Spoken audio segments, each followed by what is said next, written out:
প্রশ্নগুলো করলে তোমরা অবশ্যই লাভবান হবে। সেই সব প্রশ্নগুলো আমরা নিয়ে এসেছি।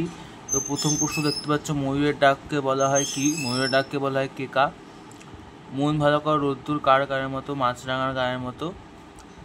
প্রকৃতি বিজ্ঞানের ক্লাস বইতে পাখির ছবি শিক্ষক কে বলেছে? এটা বিভূষণ দাস। যারা বরফের রূপালি কাপড় পরে। তারপরে প্রশ্ন, খোলের মধ্যে বোঝাই করা রয়েছে আমরা কি জানি? শুকনো খড়ের আটি। নদীর ধারে রয়েছে কি? একটি বড় নৌকা বাঁধা আছে নদীর ধারে। কবি দীননাথ চক্রবর্তীর একটি কাব্যগ্রন্থ হলো নীল নির্জন। পাখিরা কোন রং দেখতে পায় না? অত্যন্ত গুরুত্বপূর্ণ প্রশ্ন, বেগুনি।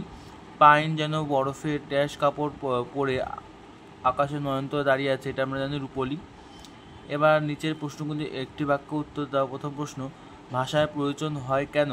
মনের ভাব প্রকাশ করার জন্য এবং একে অপরকে বোঝাবার জন্য ভাষার প্রয়োজন হয়। তারপর, শঙ্কর কিসের স্বপ্ন দেখে? শঙ্কর শঙ্খচিলের স্বপ্ন দেখে। পাম গাছ কোথায় দাঁড়িয়ে আছে? মরুতটে পাম গাছ দাঁড়িয়ে আছে।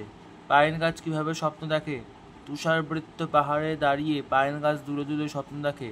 মরুতটে পাম গাছ কষ্ট সহ্য করে দাঁড়িয়ে আছে। ভরতপুরের শব্দটির অর্থ কী? ভরতপুরের শব্দটির অর্থ হলো মধ্যাহ্নে বা মধ্য দুপুরে। ভরতপুরের কবিতায় রাখাল বালক গাছের তলায় শুয়ে কি দেখছে? রাখাল বালক গাছের তলায় শুয়ে দেখছে যে আকাশ কোল ঘেঁষে মেঘদের ভেসে যাওয়া। ভরতপুরের কবিতায় বর্ণিত গালচিটি কি দিয়ে প্রস্তুত? ভরতপুরের কবিতায় বর্ণিত গালচিটি ঘাস দিয়ে প্রস্তুত। এবার নিচের প্রশ্নগুলো সংক্ষিপ্ত উত্তর দাও। 3 নম্বরের প্রশ্ন, পাগলা বাতাসে তার ঢেউয়ের গুঁড়ো সবসময় উড়ে আসছে। এখানে বাতাসকে পাগলা বলা হয়েছে কেন? আকন্দমের স্কুলের অবস্থান বঙ্গোপসাগর থেকে 5-7 মাইল দূরত্বে। সমুদ্রের আবহাওয়া বাতাসের খামখেয়ালি আচরণ করে বলে উদ্ধৃত অংশে বাতাসকে পাগল বলা হয়েছে। পরের প্রশ্ন, এটা কি পঞ্চানন অপেরা পেয়েছ? অপেরা বলতে কি বোঝো? এখানে অপেরার প্রসঙ্গ এলো কেন? অপেরা কথাটি আমরা গীতিনাট্য, যাত্রা বা থিয়েটারের দলকে বোঝানোর জন্য ব্যবহার করি। যাত্রা বা নাটকে অভিনেতা অভিনেত্রী প্রায় নিজের মন থেকে অনেক কথা বলেন। শঙ্কর নিজের উদ্ভাবনী প্রতিভার মাধ্যমে এমু পাখির বর্ণনা দিচ্ছিল, ফলে অভিনেতা অভিনেত্রীদের সঙ্গে সাদৃশ্য কল্পনা করে মাস্টারমশাই প্রসঙ্গ এনেছে।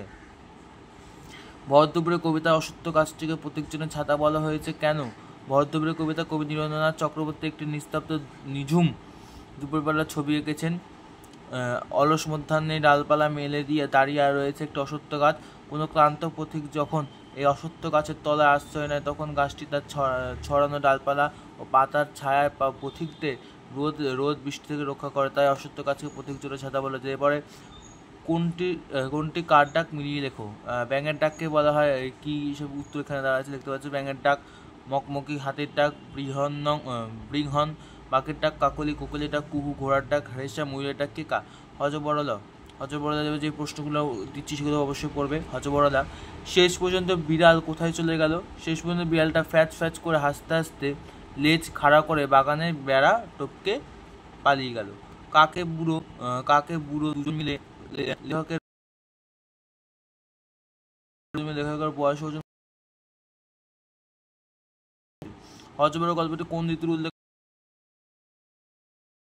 তার কাক। হজবরল বই লেখক সুকুমার। গলার মাপ 26 কেন? বুড়ো যে ফিতে ছিল সব মুছে গেছিল এর জন্য। লেখকের রুমালটা কিসে পরিণত হয়েছিল? বিড়ালে পরিণত হয়েছিল। রুমালটা কোথায় বিড়ালে পরিণত হয়েছিল? সুকুমার রায়ের রচিত হজবরল গল্পের রুমালটা গাছতলা ঘাসের উপর বিড়ালে পরিণত হয়েছিল। তো এই ছিল ক্লাস 6-এর কিছু সাজেশন।